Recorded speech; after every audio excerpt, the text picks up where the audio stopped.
Welcome back to Live Now from Fox, and good morning to you if you're just now tuning in. The next speaker walking to the stage now. Let's listen in. Good morning, CPAC. It was my honor to serve in President Donald J. Trump's first term as his ambassador at large for global criminal justice. And I want to hearken back to a little bit of history here. In 1950, the Joseph Stalin installed government of North Korea invaded South Korea to seek to overrun it. And in that conflict, a US-led coalition of 20-some countries repelled the communist aggression at the price of 50,000 American casualties.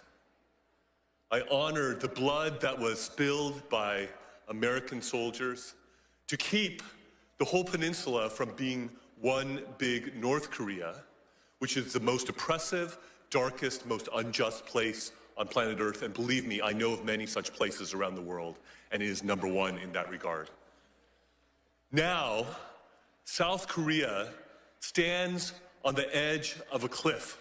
The democracy in South Korea is in a danger that has not been in for decades.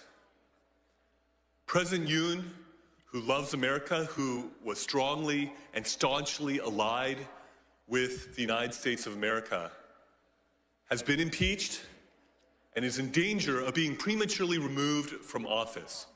Why? Because he had the courage to stick out his neck and say that there are things that are amiss in South Korea because there have been many indications of election fraud. We know something about that, I think, here in the United States. And there is a parallel situation going on. President Yoon, indeed, has been called the Donald Trump of Asia. And he declared martial law in order to try to seize evidence in regards to the election cheating that he believes has run rampant and has given the Liberal Democratic Party in South Korea an overwhelming supermajority in South Korea that they have used in legislative tyranny to overrun the country, to give a haven to North Korean spies, to welcome the influence of the Chinese Communist Party. And they are rushing through a conviction process potentially before the Constitutional Court that if 6 justices on that court vote to remove him from office, he will be prematurely removed from office, even though he was the duly elected president of Korea by the people of South Korea.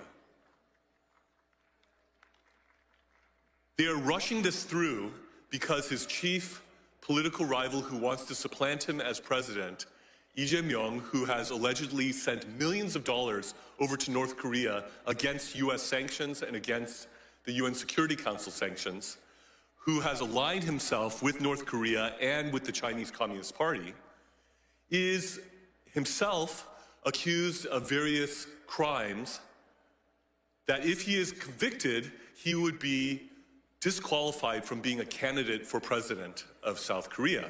So there is a legal and political race going on to try to convict and remove President Yoon before Lee Jae-myung is disqualified for running for president of Korea in the emergency election that will ensue if Yoon is removed. This is an issue for which freedom-loving, democracy-loving Americans should not be neutral. This is a situation where our government and our people should stand with our allies in South Korea and with President Yoon and stand up and be counted and let the world know that the robbing of democracy and the destruction of democracy, that we spilled blood to the tune of 50,000 casualties in the Korean War, will not be in vain,